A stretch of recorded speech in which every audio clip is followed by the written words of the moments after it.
jewe kuvyonzi nta biganiro birabaho hagati ya leta n'amizero y'abarundi haba imbere y'amatora haba inyuma y'amatora haba bamaze gushiraho leta mbaje naho uti mbega nivyo vyoba bisigura yuko twabonye amazina yanyu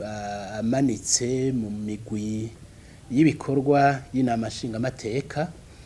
naho nyene nashaka kukubwira yuko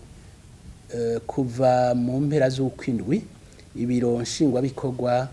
vy'umugambwe w'abadasigana utari muri leta vyafashe ingingo yuko bibaye birabangira bitinjira muri izi nzego haba mu nama nshingamateka haba muri leta twebwe rero umudasigana yoba ariyo kandi nivyo ndazi ko hari abapfasoni batatu bitavye ibikorwa by'inama nshingamateka uriyo wese yagiye ku gatwe kiwe ubwa mbere bwo ubwa kabiri yarenze ingingo zafashwe n'ibiro nshingwabikorwa by'umugambwe ari naco gituma nibaza mu minsi bizonamufatira n'ingingo twebwe rero ndituri muri izo nzego nimba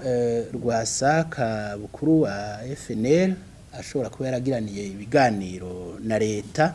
rigisigura yuko leta yagirana ibiganiro na mizero guko amizero y'abarundi mu gihe ahurikiwemwo FNL itahora muri leta biri muri leta hamwe na Iprona itari muri leta rero twebwe nta biganiro turajamwo na leta